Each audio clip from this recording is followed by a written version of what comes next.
This is Meredith. You might remember her from last month's Patreon video, and she really doesn't want to be here, and honestly, I don't know why I brought her in. I just couldn't think of a better intro.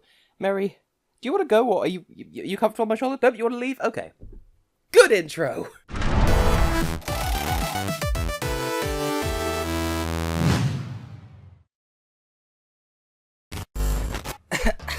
Yeah, sorry about that, I just couldn't really think of a decent intro to this video short of making some sort of joke about, "Oh, war notices you're Bulgaria, what's this?"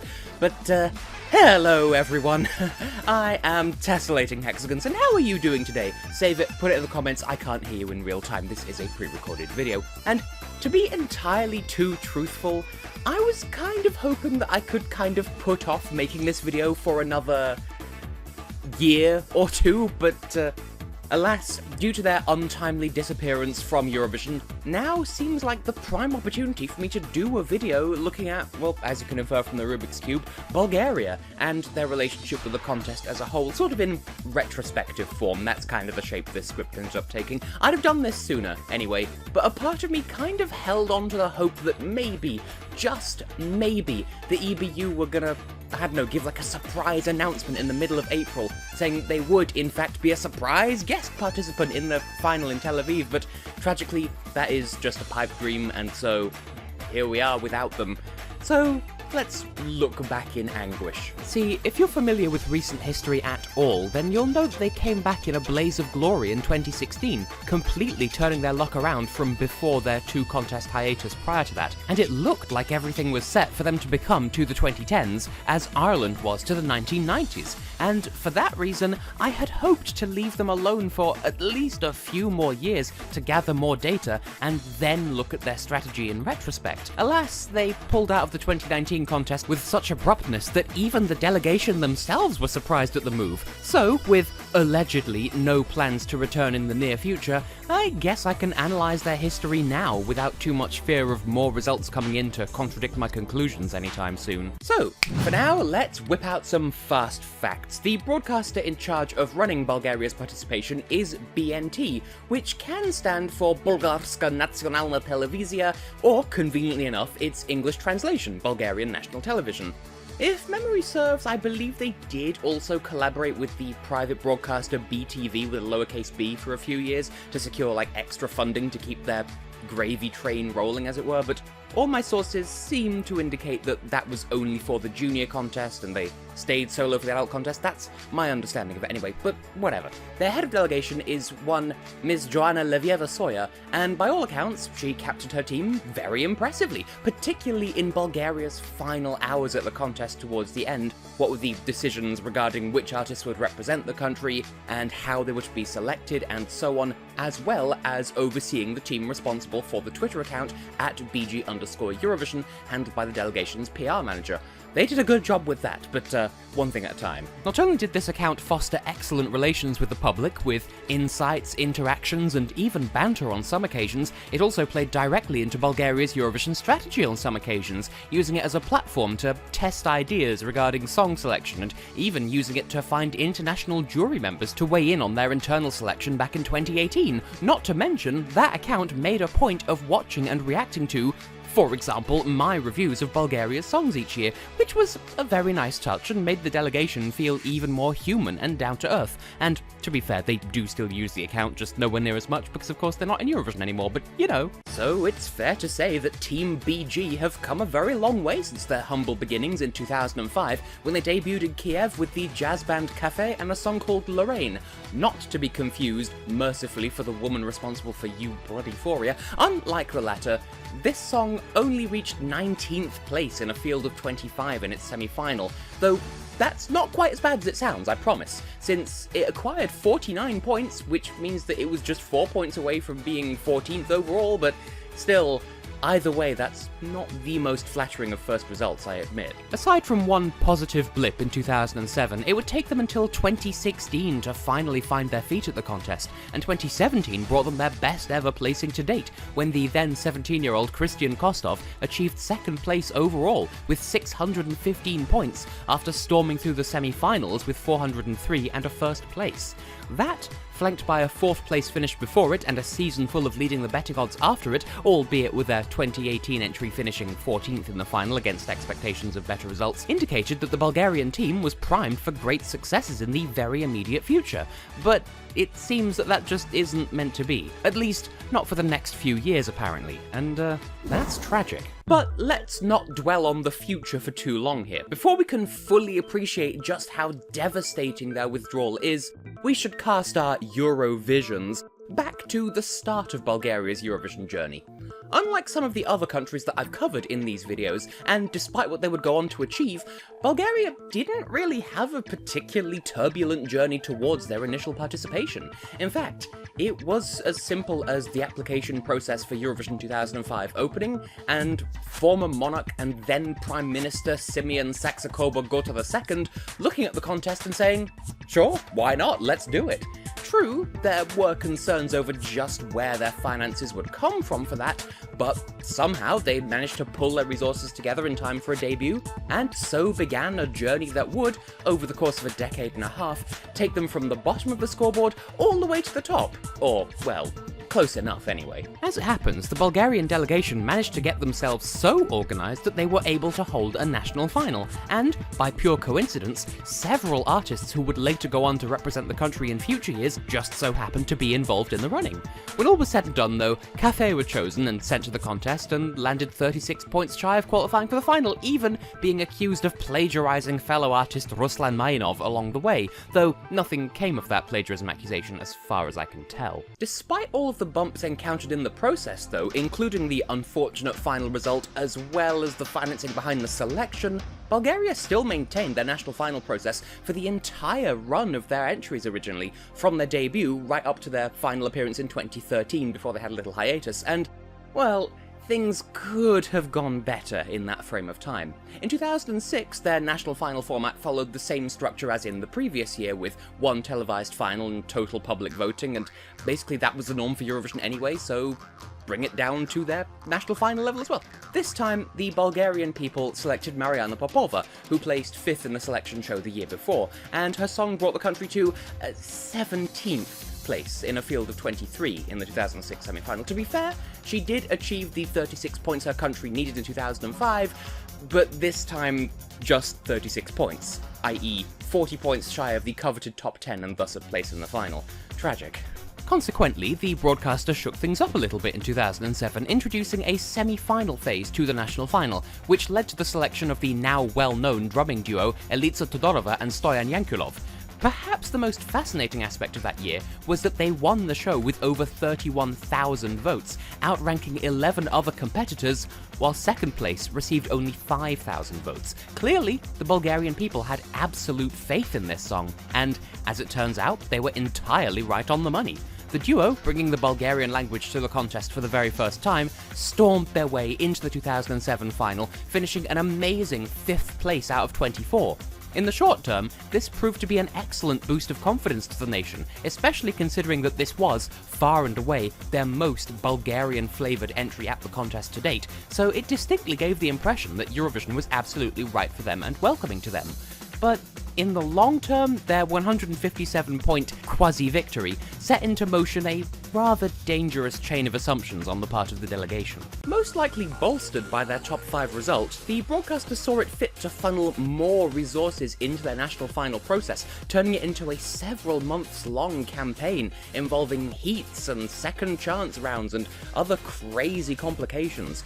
When all was said and done, DJ Balthazar and Deep Zone Project were chosen, though this time their victory in the selection show was by a margin of 0.1%, rather than the really impressive margin that Elisa and Stoyan won by the previous year. And this was kind of reflected in their result in Belgrade as well, where their song finished in 11th place in the semi-final. Impressive and desirable, as corroborated by any country who rarely reaches the final. Ask Monaco, ask Andorra, ask Slovakia, ask San Marino. They'll tell you 11th place is good.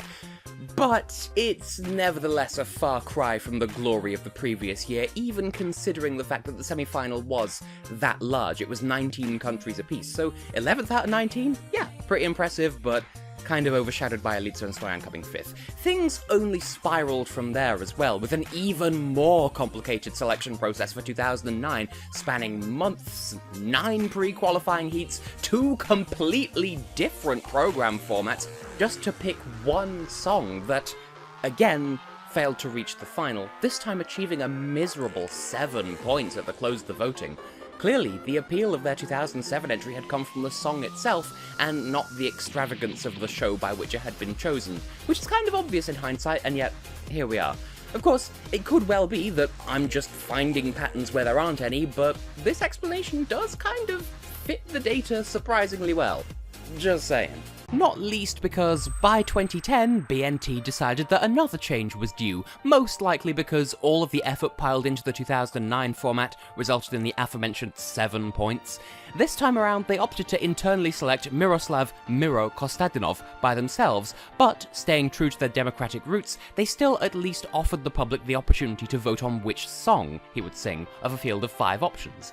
This seemed like a step in the right direction, as although he went on to achieve a mere 15th place in the semi-final, 15th with the public and 15th with the jury, this at least brought in 19 points. It may have been just 2 spots above last place, but it was an improvement nonetheless. And yes, okay, they finished 2 spots above last the year before as well, but that was only because the Czech Republic famously scored 0 points that year and Belgium finished second to last with 1 point. For all intents and purposes, Bulgaria's showing that year was definitively worse than in 2010, okay? Regardless, the broadcaster seemed enthused by this idea of aiming for success by investing in the national final. For 2011, instead of going internal with a public vote for the song, they rolled all of those ideas into a single show, wherein 19 acts competed and were voted on by the public and a jury. Again, this was the flavour of the month in Eurovision voting at that time, combining scores from public and jury 50-50 to create one single final result. And finally, this actually did work out well for Bulgaria. They had their finger on the pulse, they were following current voting trends, and yeah, it worked for them. At least, it worked for them better than previous years, as Polygenova, another Bulgarian candidate who would go on to achieve international acclaim in later years, was chosen by this format and brought her country to 12th place. In the semi-finals, again. So, with 48 points, it wasn't a qualification, but it was 6 points away from being one. So, unlike in previous years, this actually made her song, Na Inat, a credible candidate who got unlucky in the eyes of the fandom, rather than a song that nobody was paying attention to and thus got buried accordingly, which some of their previous entries had been, again, in the eyes of the fandom. Thus, they refined the selection format for 2012, combining the virtues of that process with the show structure that had served them so well in 2007, with a semi-final, a final, and 50-50 public and jury votes throughout. The winning candidate, Sofia Marinova, would go on to top fan-made lists of artists that people would like to see try Eurovision a second time, as, in this instance, Bulgaria did, in fact, finally achieve that coveted 10th place in the semi-final. At last! Well, actually, they tied for 10th place with Norway, and ended up losing that tie, resulting in yet another non-qualification because they were pushed down into 11th place. Nevertheless, this was the closest the nation had come to reaching the final for 5 whole years, and so this birthed a new strategy for the following year. Bulgaria was now out for blood.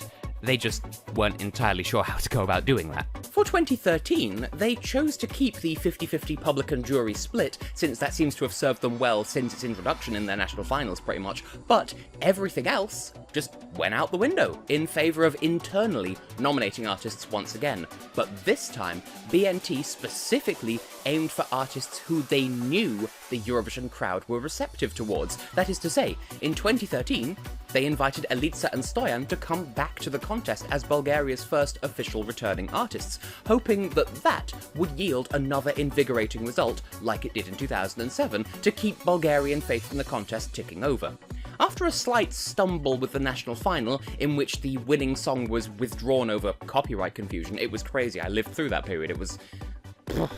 And anyway, it was replaced with a song that finished second, out of 3.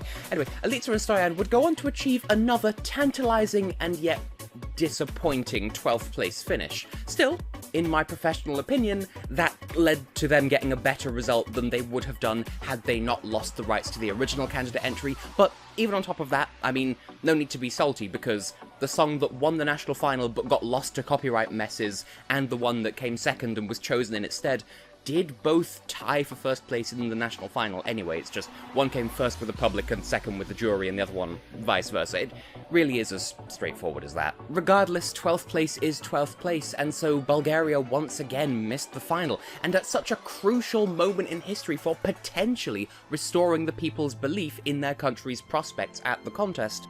And so, for the following year, BNT finally caved. They declared that they could no longer afford to continue participating, and so would withdraw until further notice. Most likely because they would struggle to secure enough funding to make a worthwhile showing of it, bearing in mind the nigh total collapse of public support of the contest at all in the country at that point in time. And you would have thought that that would be it, wouldn't you? From all the other countries that I've done retrospectives for, you'd expect that to be where the trail goes cold. At the 11th hour, a broadcaster throwing everything they've got at the contest, even sending their most successful artists at the show, only for their plans to come crashing down around them, resulting in yet another non-qualification in a string of many, with only one exception to that pattern in their entire history since their debut. One last failure at a critical moment, leading to the country giving up forever. We've seen it happen before, it's nothing new. The thing is, as we know, that isn't where things ended for Bulgaria. They had a backup generator of sorts ticking over behind the scenes, and, with a bit of luck, that turned things around and brought them back to the contest. Specifically, I'm referring to the Junior Eurovision Song Contest. Now, I could do an entirely separate video about their checkered past with the Junior contest, but the important thing to note is this. After a few years of non-attendance, Bulgaria returned to Junior Eurovision in 2014 with funding from private broadcaster BTV with a lowercase b, and they shot up to second place at the close of the voting, just 12 points shy of securing a victory, with the help of twin pianists Ibrahim and Hassan Ignatov and singer Krysia Todorova, no relation to Elitsa. This led to BNT hosting the 2015 edition of the contest, since 2014's winner Italy declined that right, with who else in the starring role of host but Polygenova, last seen in 2011.